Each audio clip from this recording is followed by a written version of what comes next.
Hi everybody, this is foXnoMad, and today I want to help you travel smarter by showing you what a $5,000 trip to the Galapagos Islands on a sailboat looks like.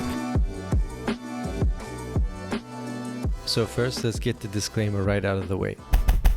So now that you've seen that, there are basically two ways to visit the Galapagos Islands. There's the budget way and there's the more luxurious way, which this certainly is. Now, many people have the misconception that the Galapagos is a single island, but it's actually 21 islands spread over a couple hundred kilometers in the Pacific Ocean. If you're doing this on a tighter budget, what many people do is they go to this main port, Puerto Ayora, and take day trips to the closer islands. But the other islands on the outside of the archipelago are going to be multi-day trips. They're not as easy to get to, and the Galapagos limits how many people and boats can visit any of these islands in a given time period. The trip I did was the Andando Tours 8-day Eastern itinerary, which looks like this.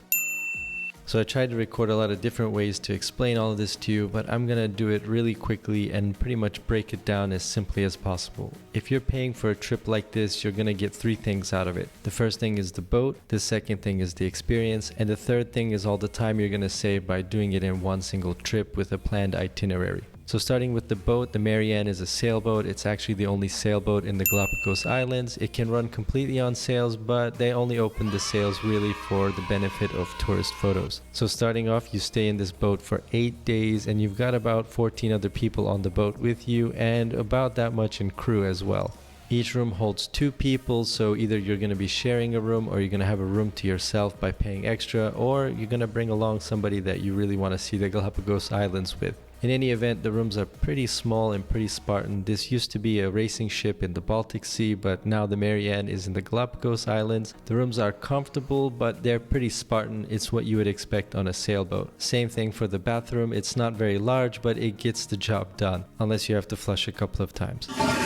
And again, the rooms are very Spartan, so you won't be spending much time in here except after the day of activities. So they're pretty much after activities, you're going to be in the room. Otherwise, you're going to hang out in one of the 2 lounge areas. There's an indoor lounge area in the middle of the ship, and there's an outdoor lounge area in the back. Now, the ship is large enough to where you can hang out with the group if you want, where you can split off into smaller groups. So if you're more introverted and you want some time to yourself, there's definitely enough space for that. But if you're more extroverted and want to hang out, there's plenty of space and opportunity for that as well. There's coffee available at all times, and every day starts at 6:30 or so in the morning and ends around sunset. Now, when they first told us this, I was a little bit worried that it was going to be a little bit exhausting, but honestly, the days are so full of just amazingness that you can't wait to wake up for the next day. But that's really the second thing you're paying for, is the experience. So in the night before, your guide will give you a planned itinerary for the following day, and in the morning you'll have breakfast, and then you're off to go around 7:15 if not earlier. And in between every excursion, you always come back to the boat, so if you want to go to the bathroom, or if you need a snack, or if you just want to hang out, then you have plenty of opportunity for that as well. And rather than try to tell you what all the experiences are like, I'm gonna try to show you instead.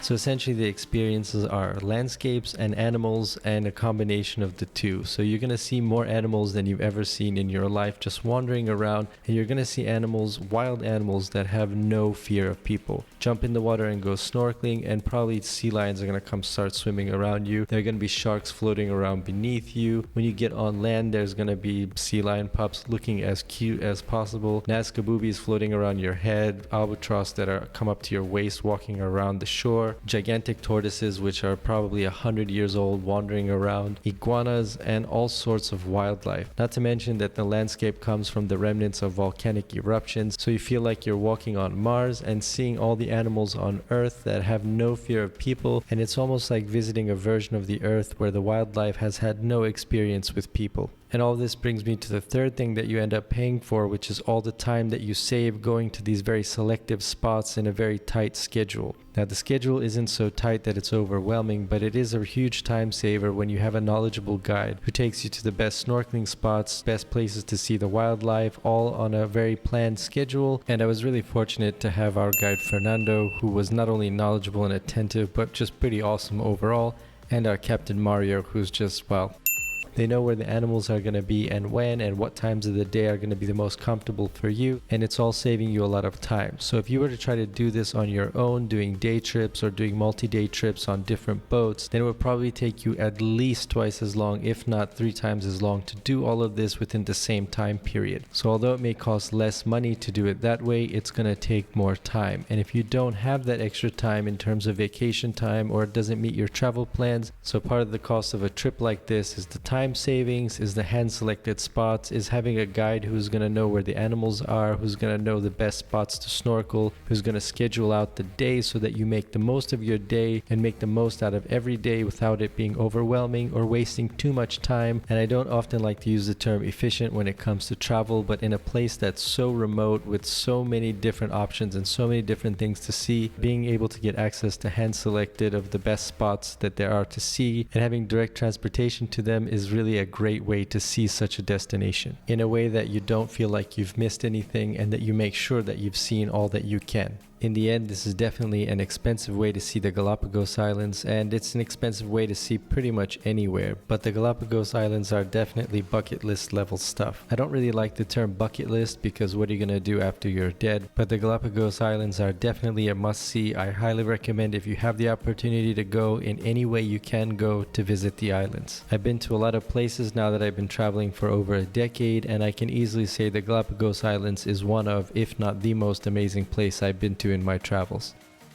So there you have it. If you liked what you saw, please give this video a thumbs up, and if you really like this video, please hit the subscribe button. I'll have new videos for you every week. Thanks very much for watching, and I will see you in the next video.